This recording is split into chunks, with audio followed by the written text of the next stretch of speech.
नमस्कार बच्चों, आज हम ध्रुवस्वामिनी का अंतिम भाग करेंगे। तो चलिए आगे देखते हैं। रामगुप्त चंद्रगुप्त से कह रहा है कि यह उन्मत्त प्रलाप बंद करो, यानी कि जो तुम ये बार बार अपना राग अलाप रहे हो कि ध्रुवस्वामिनी तुम्हारी वाणी से कही गई तुम्हारी पत्नी थी और ये राज सिंहासन जो आर्य समुद्रगुप्त है ये तुम्हें सौंप कर गए थे, तो ये अलाप करना तुम बार बार बंद करो। चंद्रगुप्त तो मेरे भाई ही हो ना, मैं तुमको क्षमा करता हूँ।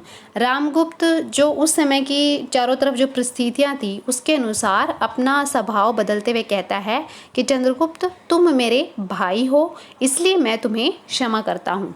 इस पर चंद्रगुप्त कहता है कि मैं उसे मांगता नहीं और क्षमा देने का अधिकार भी तुम्हारा नहीं रहा, यानी कि मैं तुमसे माफ़ी मांग ही नहीं रहा हूँ और ना ही तुम्हें क्षमा देने का कोई अधिकार है, ना ही तुम क्षमा देने के योग्य हो। आज तुम राजा नहीं हो। चंद्रगुप्त रामगुप्त से कहता है कि आज तुम एक राजा नहीं हो, तुम्हारे पाप प्रायश्चित की पुकार कर रहे हैं, तुम्हारे पाप इतने अधिक बढ़ गए हैं कि अब तुम्हें प्रायश्चित करना चाहिए। न्यायपूर्ण निर्णय के लिए प्रतीक्षा करो। ये जो परिषद बैठी है इसके न्यायपूर्ण न्याय का तुम प्रतीक्षा करो और अभियुक्त बनकर अपने अपराधों को सुनो और एक अपराधी की तरह खड़े होकर अपने अपराधों को अच्छे से सुनो। तभी मंदाकिनी ध्रुवस्वामिनी को आगे खींचकर कहती है कि यह है गुप्त कुल की वधू, यह है गुप्त कुल की बहू। रामगुप्त कहते हैं मंदाकिनी कहती है कि राजा का भय मंदा का गला नहीं घोट सकता। जब रामगुप्त मंदाकिनी को धमकाने की कोशिश करता है तो मंदाकिनी कहती है कि जो एक राजा का डर होता है वो मंदा को चुप नहीं करा सकता। तुम लोगों को यदि कुछ भी बुद्धि होती तो इस अपनी कुल मर्यादा नारी को शत्रु के दुर्ग में यों ना भेजते। अगर तुम लोगों में कुछ थोड़ी सी भी बुद्धि होती, तुम अपनी परिवार की जो मर्यादा है, इज्जत है, जो ये ध्रुवस्वामिनी है उसको शकराज के दुर्ग में इस तरह उपहार के रूप में नहीं भेजते। भगवान ने स्त्रियों को उत्पन्न करके ही अधिकारों से वंचित नहीं किया है। तो मंदाकिनी कहती है कि भगवान ने जिस सृष्टि की रचना की है उस सृष्टि में उसने स्त्री पुरुषों को समान अधिकार प्रदान किए हैं। ऐसा नहीं है कि भगवान ने स्त्रियों को उत्पन्न करते ही उसे उसके अधिकारों से वंचित कर दिया हो। फिर मंदाकिनी आगे कहती है कि किंतु तुम लोगों की दस्युवृत्ति ने उन्हें लूटा है। मंदाकिनी कहती है कि यह विडंबना की बात है कि रामगुप्त जैसे पुरुषों की डाकुओं जैसी जो प्रवृत्ति है उसने ही हमेशा स्त्रियों को लूटा है। इस परिषद से मेरी प्रार्थना है कि आर्य समुद्रगुप्त का विधान तोड़कर जिन लोगों ने राजकिल्बिष यानी कि जो राज अपराध किया है, राजद्रोह किया है, उन्हें दंड मिलना चाहिए। इसलिए मंदाकिनी कहती है कि मेरा इस परिषद से यह आग्रह है कि वे रामगुप्त जैसे व्यक्ति को अवश्य दंडित करे और जिसने गुप्त कुल के अग्रणी आर्य समुद्रगुप्त के विधान को नियम को तोड़कर राज अपराध किया है उसे अवश्य ही दंडित किया जाए। इस पर शिखर स्वामी कहता है कि तुम यह क्या कह रही हो, मंदाकिनी से कहता है। तो मंदाकिनी कहती है कि मैं तुम लोगों की नीचता की गाथा बातें बता रही हूँ। ऐ नार्य सुन नहीं सकते? तुम्हारी प्रवंचनाओं ने जिस नरक की सृष्टि की है उनका अंत समीप है, यानी कि तुम आर्य नहीं हो इसलिए तुम सुन नहीं सकते। तुम्हारी जो छल कपट है उसने जिस नरक का निर्माण किया है अब उसका अंत होने वाला है। यह साम्राज्य किसका है? आर्य समुद्रगुप्त ने किसे युवराज बनाया था, यानी कि ये जो राजगद्दी है, ये राज सिंहासन है, ये किसका होना चाहिए? और जो आर्य समुद्रगुप्त ने थे उन्होंने किसको युवराज बनाया था? चंद्रगुप्त को या इस कलीब रामगुप्त को?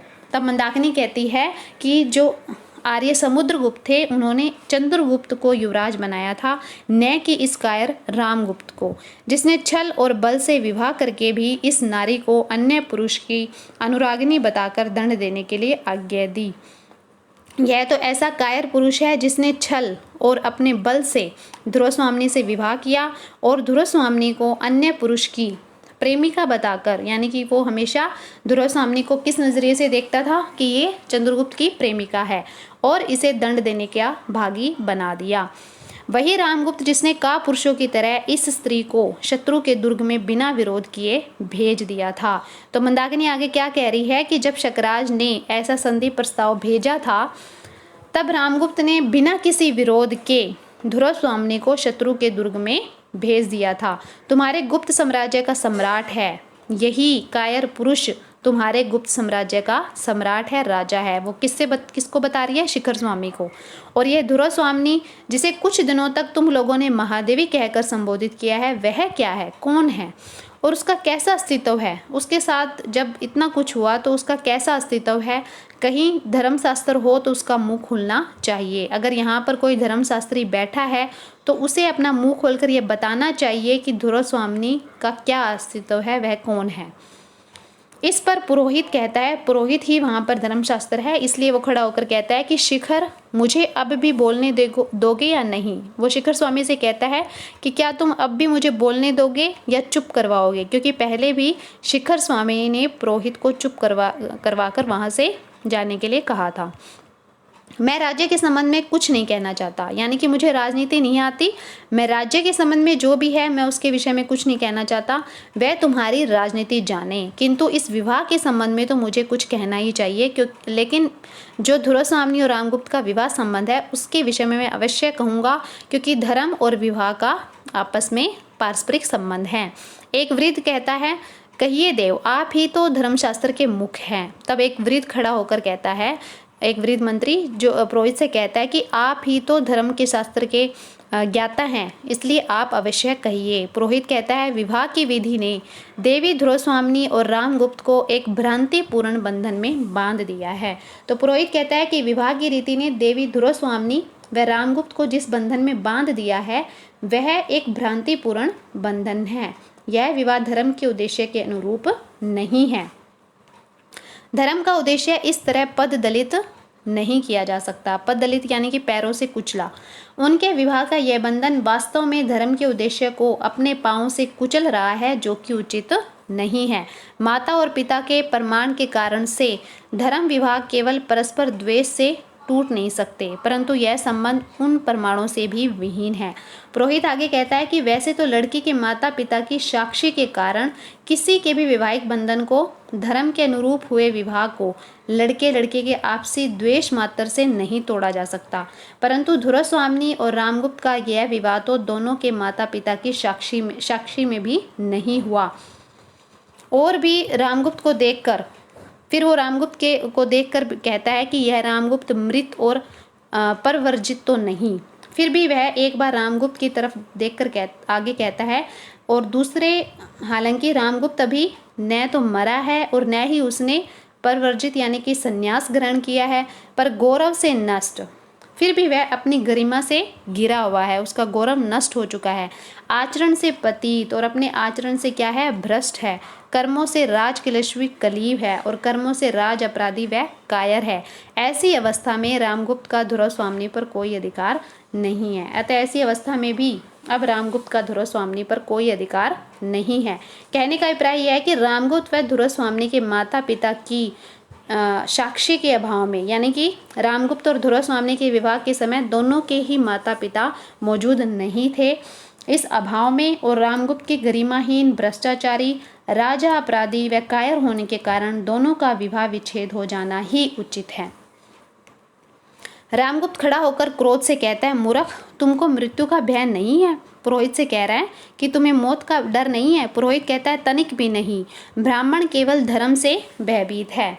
इस पर पुरोहित कहता है रामगुप्त से कि उसे मृत्यु का थोड़ा सा भी डर नहीं है, ब्राह्मण तो केवल धर्म से ही डरता है। अन्य किसी भी शक्ति को वह तुच्छ समझता है। अन्य किसी भी प्रकार की शक्ति, चाहे वह किसी पापी राजा की शक्ति ही क्यों ना हो, उसको वो छोटा समझता है, तुच्छ समझता है। तुम्हारे बधिक मुझे धार्मिक सत्य कहने से रोक नहीं सकते, उन्हें बुलाओ, मैं प्रस्तुत हूँ। वह कहता है कि आज रामगुप्त के पलक झपकते ही किसी का वध कर देने वाले उसके सैनिक भी उसे धर्मशास्त्र के अनुरूप सच को कहने से रोक नहीं पाएंगे। वह रामगुप्त से कहता है कि चाहे तो वह अपने सैनिक बुला ले, वह मरने को तैयार है। इस पर मंदाकिनी कहती है, धन्य हो ब्रह्मदेव। वो पुरोहित के विषय में कहती है। और शिखर स्वामी कहता है, किंतु निर्भीक पुरोहित, तुम कलीव शब्द का प्रयोग कर रहे हो, कि तुम कायर शब्द का प्रयोग कर रहे हो। पुरोहित हंसकर कहता है, राजनीतिक दस्यु, किसे कह रहा है? वो शिखर स्वामी से कह रहा है कि तुम क्या हो, राजनीतिक डाकू हो, तुम शास्त्रार्थ ना करो, इसलिए तुम मुझसे शास्त्रों के विषय में चर्चा मत करो। कलीव यानी कि कायर। श्री कृष्ण ने अर्जुन को कलीव किस लिए कहा? फिर वो शास्त्रों की बात करते हुए कहता है कि श्री कृष्ण ने अर्जुन को कलीव या कायर किस लिए कहा था? जिसे अपनी स्त्री को दूसरे की अंगगामिनी बनने के लिए भेजने में कुछ संकोच नहीं, वह कलीव नहीं तो और क्या है? यानी कि यहाँ पर पुरोहित समझाने की कोशिश करता है कि जो पुरुष अपनी स्त्री को दूसरे की अंकगामिनी यानी कि दूसरे की गोद में भेजने के लिए संकोच नहीं करता, वह कायर है, वह नपुंसक है। और इसीलिए भगवान श्री कृष्ण ने अर्जुन को भी कलीव कहा था, क्योंकि उन्होंने भी द्रौपदी को कौरवों को सौंप दिया था। मैं स्पष्ट कहता हूँ कि धर्मशास्त्र रामगुप्त से धुरस्वामिनी के मोक्ष की आज्ञा देता है। फिर वो अंत में स्पष्ट रूप से कहता है कि मैं इस बात पर पूरा निश्चिंत हूँ कि धर्मशास्त्र की जो किताबें हैं वो भी धुरस्वामिनी को रामगुप्त से अलग होने की आज्ञा देता है। परिषद के सब लोग अनार्य, पतित और कलीव रामगुप्त गुप्त साम्राज्य के पवित्र राज्य सिंहासन पर बैठने का अधिकारी नहीं है। और परिषद के जो सभी लोग होते हैं वो भी यह निर्णय लेते हैं कि रामगुप्त है वो राज सिंहासन पर बैठने के योग्य नहीं है। तभी रामगुप्त शैशंक और भयभीत सा इधर उधर देखकर कहता है, तुम सब पाखंडी हो, विद्रोही हो।